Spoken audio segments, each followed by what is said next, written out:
जय हिंद। मैं अनिल दुबे आज़ाद। आप देख रहे हैं डीआरएस लाइव टीवी।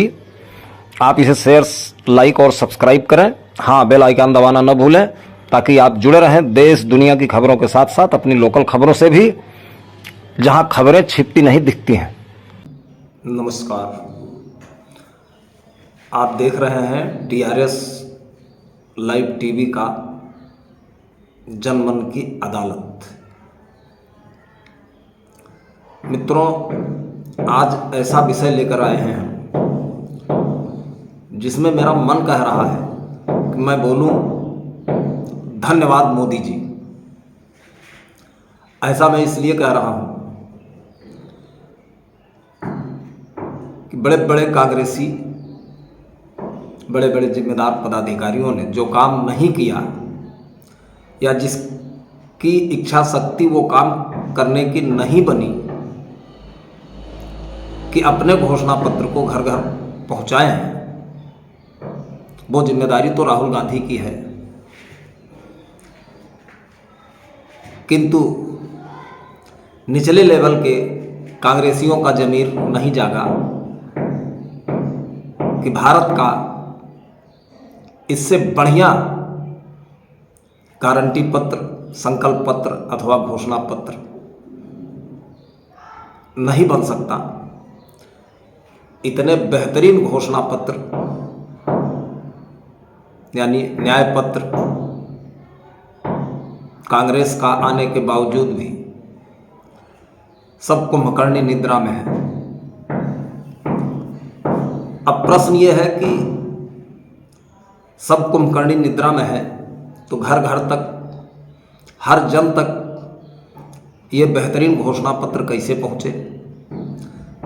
शायद हम जैसे कांग्रेसी गिने चुने छोड़ दिए जाएं, जो दिन भर की दिनचर्या में कांग्रेस और उनके वसूलों और उनके संकल्प पत्र, न्याय पत्र, घोषणा पत्र जो भी कहें उसकी चर्चा परिचर्चा में लगे रहते हैं।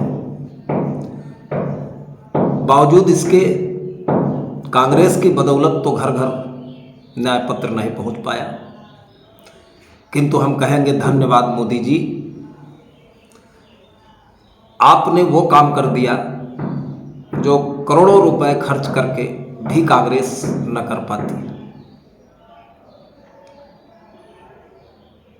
आपने इस न्याय पत्र को मुस्लिम लीग से जोड़ करके पूरे देश की जनता को लालायित कर दिया।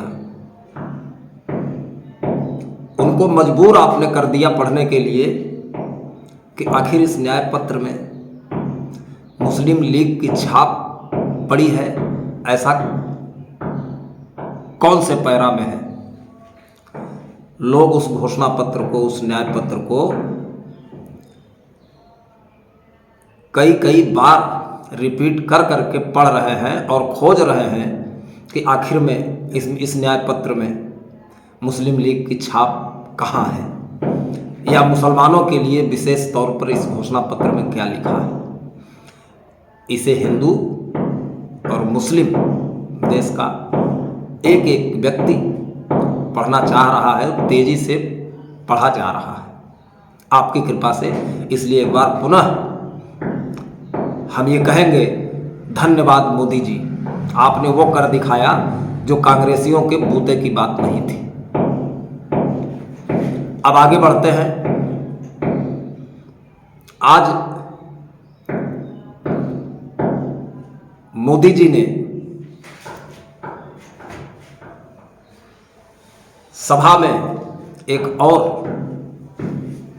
बेहतरीन कांग्रेस को धोने के चक्कर में अपनी धुलाई वाला भाषण कर दिया। मित्रों, आपको याद होगा नोटबंदी लागू करके माताओं बहनों का जो गुल्लक हुआ करता था घर में, जो अर्थव्यवस्था की रीढ़ बनाने में भी महत्वपूर्ण भूमिका अदा होती है, भारत के हर माताएं बहनें, महिलाएं अपनी जीभ को काबू में रखकर, कष्ट झेलकर, वो गुल्लक जिसको हिंदी में हमारे पूर्वांचल की तरफ कहा जाता है चौरौधा का पैसा, जो अपने गाढ़े वक्त के लिए महिलाएं रखती हैं, उसको भी नोटबंदी में आपने लपेट कर जेब कटाई वाला काम किया। आपने जेब काटा, घर घर के अंदर रखे हुए पैसों को निकाल कर आपने अपने मित्रों को दे दिया। इस पर चर्चा कभी मोडानी मीडिया नहीं करती। जिन महिलाओं के उस इमरजेंसी में रखे हुए धन को, जिसकी जेबकटी आपने पहले ही कर लिया हो और अपने धनपशु मित्रों को सौंप दिया हो नोटबंदी के नाम पर पैसा इकट्ठा करके, जिस जेबकट सरकार के मुखिया के द्वारा ही अभी बहुत दिन नहीं बीता है ये कारनामा कर दिखाया गया हो, उसके मुंह से यह भाषण सुनकर सबको हंसी आएगी। मोदी जी इस पर कोई यकीन और भरोसा नहीं करेगा, क्योंकि जब आप माताओं बहनों के उस गुल्लक को भी चट कर दिए, साफ कर दिए, आज सुहागिन महिलाओं के मंगलसूत्र पर आप वक्तव्य दे रहे हैं कि मंगलसूत्र लूट ली जाएगी कांग्रेसियों के द्वारा और उसको घुसपैठियों को, ज़्यादा बच्चा पैदा करने वालों को कांग्रेस बांट देगी। कितने शर्म की बात है, हास्यास्पद बात है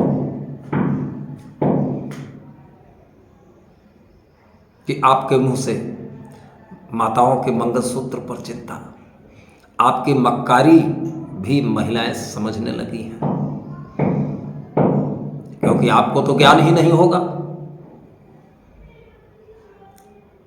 कि मंगलसूत्र उन सुहागिन महिलाओं की निशानी होती है जिनके पति जीवित हैं।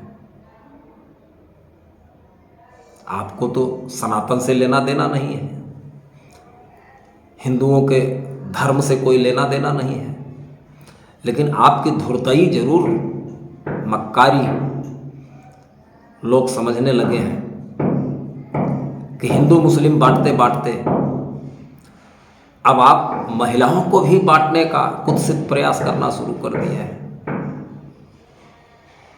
माने सुहागिन महिलाएं बट जाएं, विधवा बहनें जो हैं, विधवा महिलाएं हैं, या जिनका किसी कारण से तलाक हो गया है, जो पति से दूर हो गई हैं, इतनी गुटबाजी का धुन सवार है आपको। महिलाओं में भी हिंदू मुस्लिम करते करते महिला को महिला से बांटने का कुत्सित प्रयास शुरू कर दिया आपने, जो देश समझ रहा है और आपके भाषण को सुनकर हंसने के सिवा कोई कुछ नहीं कर रहा है, क्योंकि हर व्यक्ति अब ये कह रहा है खिसियानी बिल्ली खंभा नोचे। आपके हार की हताशा आपके चेहरे पर दिखाई पड़ रही है। पहले चरण में आप निश्चित जो इंडिया गठबंधन के नेतागण बहादुरी के साथ ये बताने में संकोच नहीं कर रहे हैं कि प्रथम चरण के चुनाव में आप हार चुके हैं, उसकी हताशा आपके चेहरे पर दिख रही है। खिसियानी बिल्ली खंभा नोच रही है, ऊल जलूल बातें करके आप अपनी छवि तो खराब कर ही रहे हैं, देश में हंसी के पात्र बन रहे हैं। आप दुनिया में भी आप पर थूका जा रहा है और आपके कुर्सी छूटते ही लोग खखार कर थूकेंगे आपके ऊपर। बड़ी शौक लगती है चिल्लाने की ना कि राहुल गांधी विदेश में जाकर के देश का सम्मान गिरा देते हैं। डिजिटल युग में आपको इस बेशर्मी का अंदाजा नहीं लग रहा है कि आप जो बोल रहे हैं इसे भी विश्व, पूरी दुनिया सुन रही है, टकटकी लगाए देख रही है कि आप प्रधानमंत्री के पद की गरिमा को कितना नीचे गिरा रहे हैं, उस गरिमा को तार तार कर रहे हैं। इसलिए मैं तो फिर कहूँगा, धन्यवाद मोदी जी, आप वो काम कर रहे हैं जो देश का कोई प्रधानमंत्री नहीं कर पाया। हम बताएं या ना बताएं, कहें या ना कहें, लेकिन देश जानता है कि जितने नीचे गिर करके, नाली में रेंग करके आप प्रधानमंत्री की गरिमा को विखंडित कर रहे हैं, गिरा रहे हैं, निश्चित है उससे देश के तमाम दल खुद से तैयार हो रहे हैं कि आप जो परिपाटी डाल के जाओगे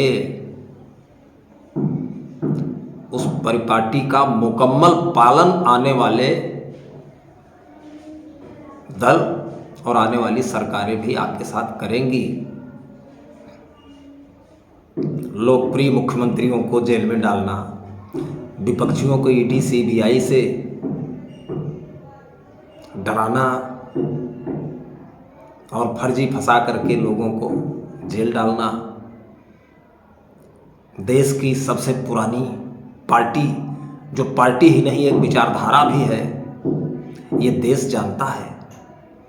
आपके साथ रहने वाले अंधभक्त भी इस बात को जानते हैं, मानते हैं, न कहे वो अलग बात है कि देश की आज़ादी में अग्रणी भूमिका निभाने वाली इस वैचारिक पार्टी कांग्रेस पार्टी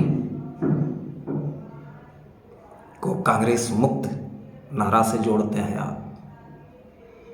अरे हम तो आपको चैलेंज देते हैं कि कांग्रेस जितनी बार खंड खंड हुई, कितनी बार कांग्रेस में टूट हुई, कितने नेता इसमें से निकलते चले गए, इसके बावजूद भी अगर आपके नाक में पानी भरने वाला कोई वैचारिक दल है, कोई पार्टी है, तो वो है कांग्रेस पार्टी।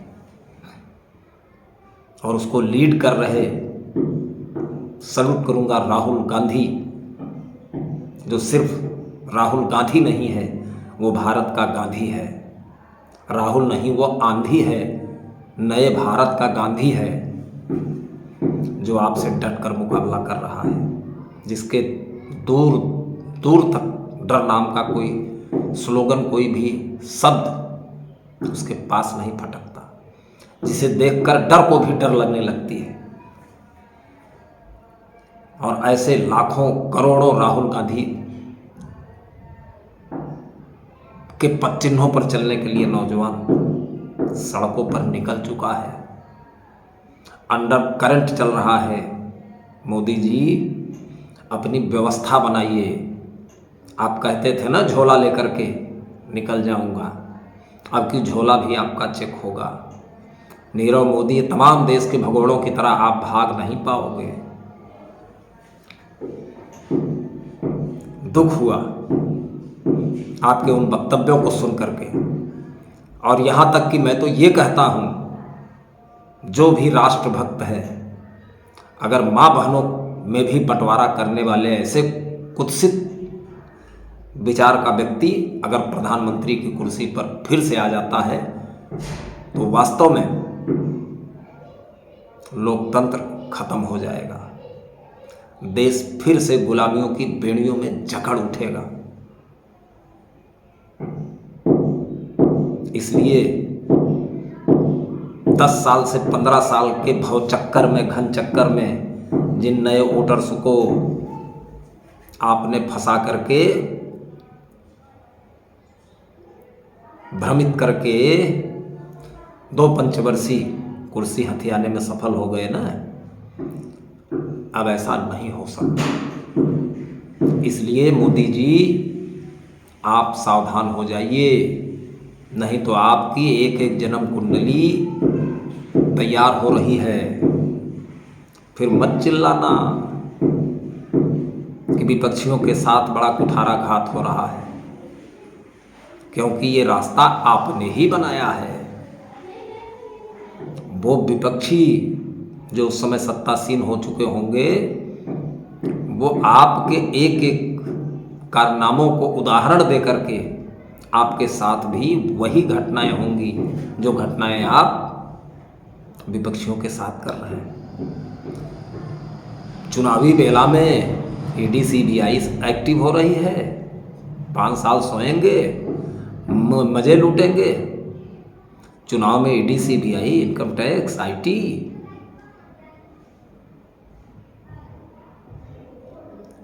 कोर्ट पर गिद्ध दृष्टि आपकी लगी हुई है। निश्चित जो बर्ताव अपने बुजुर्ग के साथ कोई करेगा तो वह बर्ताव अपने लिए भी तैयार रखना होगा। ये देश देख रहा है। तो फिर ज़्यादा क्या बताना। आपको निपटाने भर के लिए तो आपके वही सब सहयोगी साथी काफ़ी हैं जिनको आपने नेपथ्य में ढकेल दिया है। लोकप्रियता के शिखर पर रहने वाले जिन नेताओं को आपने औंधे मुंह गिराया है, वो चैन से नहीं बैठ रहे हैं। वो भी आपको निपटाने में काफ़ी भूमिका निभा रहे होंगे। इसी का परिणाम है उत्तर प्रदेश में हमारे रणबांकुरों, क्षत्रियों का विद्रोह, जहां पूरे उत्तर प्रदेश में ये नारा बुलंद होता दिख रहा है कि योगी जी से बैर नहीं, मोदी जी की खैर नहीं। इस बात का अंडर करंट चल रहा है। उसकी तपिश आपको न दिखाई पड़े तो ये दुर्भाग्य है। इसलिए आप ऐसे ऊटपटांग हरकत करते रहिए, ऊल जलूल अपनी भाषा को अमर्यादित ढंग से पब्लिक पा करके आप चलाते रहिए। आपकी भाषा आप ही जानो। इसलिए आज के वीडियो में बस इतना ही। आपने वो काम करने का प्रयास कर दिया है जो काम की विपक्षी यानी इंडिया गठबंधन के नेताओं द्वारा नहीं हो पा रहा था। अब आप धन्यवाद के पात्र इसलिए भी हैं कि विपक्षियों की राह आप आसान करते चले जा रहे हैं। इसलिए जो आकलन आ रहा है 184 से 214 का आकलन, अब तो ये भी खटाई में पड़ता दिख रहा है। आपकी जबान ऐसे ही लड़खड़ाएगी।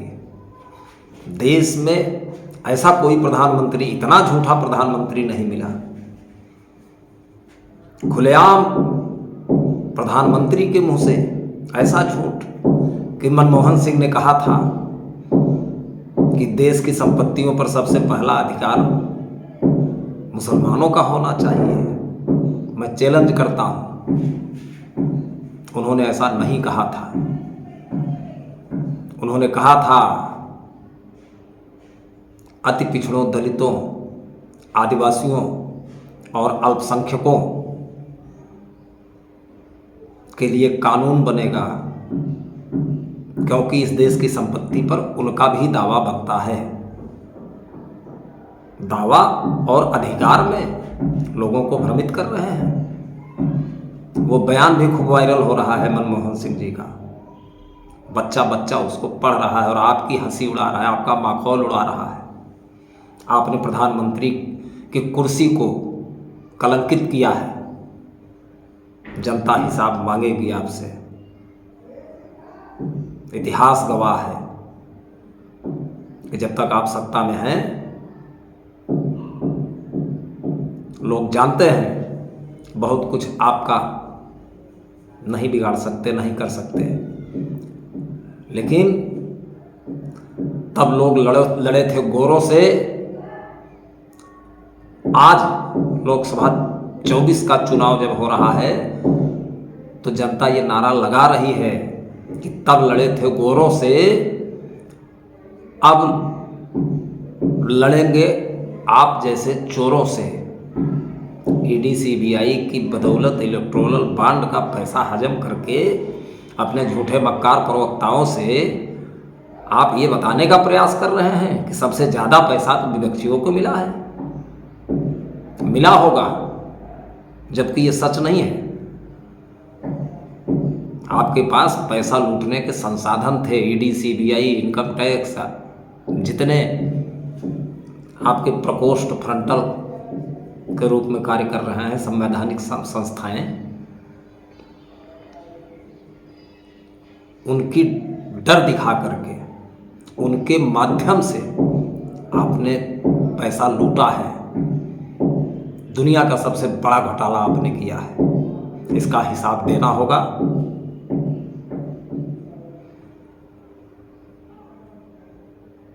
आज के लिए बस इतना ही।